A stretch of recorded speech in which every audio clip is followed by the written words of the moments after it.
Salam sehat, selamat berjumpa kembali dengan saya Herlina Nenggolan di materi biologi kelas 11 bab yang kedua, yaitu struktur dan fungsi jaringan tumbuhan.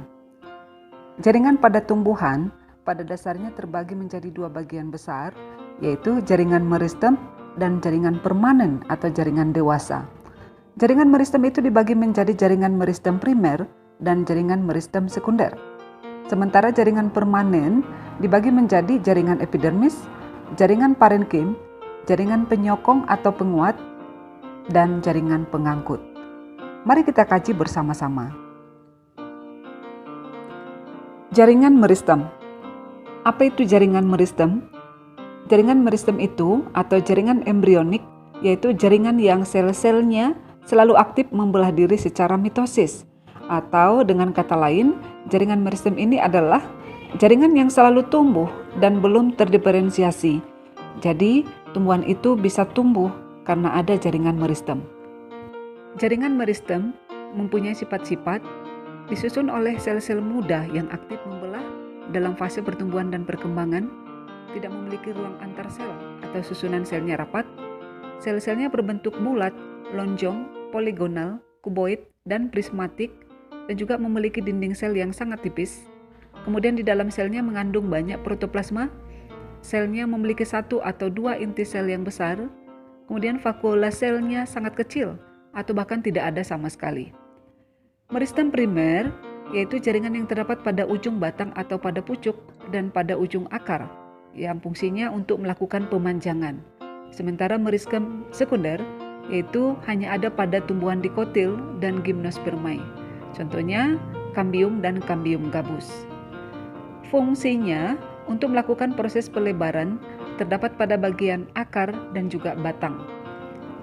Kambium itu adalah lapisan sel yang aktif membelah di antara pembuluh angkut xilem dan floem. Ditemukan pada batang dan akar tumbuhan dikotil dan gimnospermae. Sedangkan kambium gabus atau velogen itu yaitu jaringan kambium yang membentuk lapisan pelindung periderm atau gabus. Kambium gabus ini terletak di bawah epidermis batang dan akar yang sudah tua. Nah, hal ini boleh kita lihat pada gambar berikut. Selanjutnya, jaringan permanen atau dewasa yaitu jaringan yang berasal dari pembelahan sel-sel meristem primer maupun meristem sekunder yang telah terdiferensiasi atau mengalami perubahan bentuk sesuai dengan fungsi dan strukturnya. Ciri-cirinya tidak melakukan aktivitas perbanyakan diri, kemudian sel-selnya berukuran relatif besar dibanding dengan meristem, selnya memiliki vakuola yang besar sehingga mengandung sedikit plasma sel, kemudian sel telah mengalami penebalan pada dinding sesuai dengan fungsinya, dan terakhir terkadang sel-selnya telah mati dan terdapat ruang antar sel. Jaringan permanen yang pertama yaitu epidermis. Ciri khasnya selnya selapis, tidak mempunyai ruang antar sel, umumnya tidak berklorofil, bentuk selnya seperti balok, umumnya ditutupi oleh lapisan lilin atau kutikula, ada yang termodifikasi menjadi sisik ataupun bulu, dinding sel bagian luar epidermis pada akar yang masih muda akan tumbuh membentuk rambut atau bulu-bulu akar. Kemudian epidermis daun bermodifikasi menjadi stomata. Fungsi jaringan epidermis yaitu melindungi jaringan di dalamnya, melindungi diri terhadap kerusakan mekanis, menjaga temperatur jaringan supaya tidak terlalu tinggi, dan mencegah penguapan yang berlebihan. Modifikasi jaringan epidermis tersebut boleh kita lihat pada gambar berikut ini. Nah, yang pertama stomata itu merupakan suatu celah pada epidermis yang dibatasi oleh dua sel penutup atau sel penjaga. Melalui mulut daun terjadi pertukaran gas. Kemudian trikoma yaitu tonjolan epidermis di mana terdapat satu ataupun lebih selnya yang fungsinya melindungi epidermis dari gangguan luar dan mengurangi penguapan. Yang berikutnya, trikoma non-glandular adalah biasanya hanya berupa tonjolan seperti duri pada batang, pada daun, ataupun pada buah. Trikoma ini tidak menghasilkan sekret dan juga tidak memiliki fungsi sekresi. Yang berikutnya trikoma glandular yaitu trikoma yang memiliki sekret dan berfungsi untuk sekresi. Trikoma ini berupa garam, larutan gula, dan juga racun ataupun terpentin. Yang berikutnya, emergensia merupakan tonjolan pada permukaan organ. Misalnya, duri tempel pada tanaman mawar, tonjolan-tonjolan di buah kecubung, serta rambut-rambut pada kulit buah rambutan. Berikutnya spina, yaitu merupakan duri ataupun tonjolan pada permukaan epidermis yang dibentuk oleh sel-sel ataupun jaringan di daerah stele, misalnya duri pada jeruk dan juga pada bunga bougainville. Yang berikut sel kipas, yaitu sel yang berperan dalam proses penggulungan daun. Ketika tanaman kekurangan air, terjadi peningkatan jumlah dan ukuran sel kipas sehingga bentuk daun menggulung. Sel kersik itu merupakan modifikasi epidermis mengandung zat kersik atau silika yang menyebabkan permukaan batang menjadi keras. Ini biasanya terdapat pada batang tanaman tebu. Litokis itu merupakan modifikasi epidermis mengandung sistolit yang terdiri dari kristal kalsium karbonat. Jaringan permanen berikutnya adalah jaringan dasar atau parenkim. Jaringan ini adalah jaringan yang paling banyak menyusun tubuh tumbuhan. Ciri-cirinya tersusun atas sel-sel hidup yang bentuk, ukuran, fungsi fisiologisnya berbeda. Bentuk selnya ada yang bulat, kotak, memanjang, sehingga bertonjolan dan menyerupai bintang.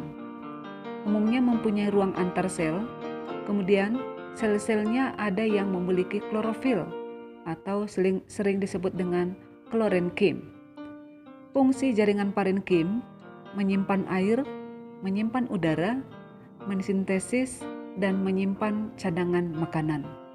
Berdasarkan fungsinya, jaringan parenkim dibedakan menjadi 6 macam, yaitu parenkim asimilasi, yaitu parenkim yang melakukan proses pembuatan zat-zat makanan dengan cara fotosintesis. Parenkim asimilasi ini terdapat di bagian tumbuhan yang mengandung klorofil, sehingga disebut juga dengan jaringan klorenkim. Kemudian parenkim penimbun, fungsinya menyimpan cadangan makanan karena memiliki vakuole yang besar. Biasanya terdapat di empulur batang, juga di akar, umbi, akar rimpang, serta biji. Kemudian parenkim air, yaitu mampu menyimpan air berdinding sel tipis, misalnya pada tumbuhan epifit dan xeropit. Kemudian parenkim udara atau aerenkim, yaitu mampu menyimpan udara karena memiliki ruang antar sel yang besar, misalnya pada tangkai daun tumbuhan, yaitu tumbuhan kana dan hidrofit. Yang berikutnya parenkim pengangkut, yaitu parenkim yang terdapat di sekitar xilem dan floem, yang selnya memanjang sesuai dengan arah pengangkutannya.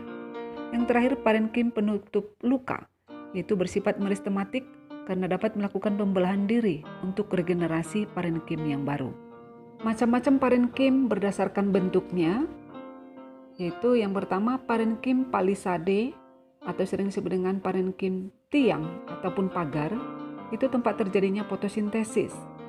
Kemudian yang berikutnya parenkim bunga karang atau spons, itu sebagai tempat berfotosintesis, juga tempat penyimpanan hasil fotosintesis.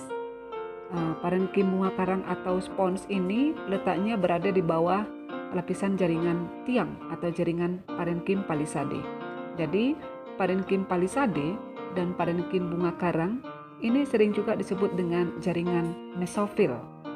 Kemudian parenkim bintang itu mempunyai bentuk mirip dengan bintang karena bentuknya itu bersegi 5, menjuntai atau juga lebih. Kemudian yang berikutnya parenkim lipatan terdapat pada pinus dan juga padi. Mempunyai bentuk yang berlipat ke arah dalam dan di dalamnya banyak mengandung kloroplas. Kita lanjut ke jaringan penyokong, yaitu jaringan yang berfungsi untuk menguatkan tubuh tumbuhan. Jaringan penyokong terbagi atas 2 bagian, yaitu jaringan kolenkim dan sklerenkim. Perbedaannya, jika kolenkim tersusun atas sel-sel hidup, dinding selnya mengalami penebalan oleh selulosa dan fungsinya memperkuat berdirinya tumbuhan atau menyokong tumbuhan yang masih muda.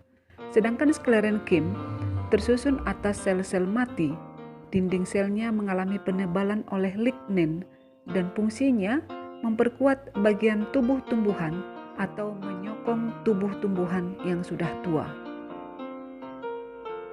Sklerenkim terbagi menjadi dua, yaitu sklereid atau sel batu dan serabut ataupun disebut dengan serat. Sklereid atau sel batu contohnya batok kelapa atau sel-sel batu yang terdapat pada buah pir. Jadi, kalau kita misalnya makan buah pir, ada seperti kasar di daging buahnya, itu adalah sel batu. Serabut atau serat, contohnya pada sabut kelapa. Jadi bila kita lihat pada gambar kolenkim dan sklerenkim di atas, penebalan kolenkim terjadi pada sudut-sudut dinding selnya saja, sedangkan sklerenkim penebalannya lebih merata dan lebih tebal. Jaringan permanen berikutnya adalah jaringan pengangkut. Terbagi menjadi dua bagian, yaitu xilem dan floem. Xilem fungsinya mengangkut air dan garam mineral dari dalam tanah menuju ke daun, karena di dalam daun akan terjadi proses fotosintesis. Kemudian floem akan mengangkut hasil fotosintesis tersebut dibawa dari daun ke seluruh tubuh tumbuhan. Mengenai sel-sel penyusunnya, xilem tersusun atas trakeid, trakea, serat xilem, parenkim. Sedangkan floem tersusun atas pembuluh tapis, sel pengiring, parenkim floem, serat floem, dan sel albumin. Kemudian, xilem dan floem juga membentuk ikatan pembuluh. Ikatan pembuluh xilem dan floem terdiri dari berbagai macam tipe. Misalnya, kolateral terbuka, yaitu xilem dan floem berikatan, di tengah-tengahnya ada kambium, misalnya pada batang dikotil. Kolateral tertutup, xilem dan floem berikatan tanpa ada kambium di tengahnya, misalnya pada batang monokotil. Kemudian bikolateral itu berarti floem mengapit xilem di tengah-tengahnya.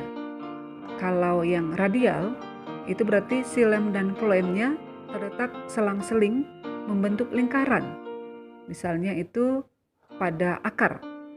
Yang berikutnya konsentris amfikribal, yaitu tipe xilem ada di pusat lingkaran dengan floem mengelilingnya.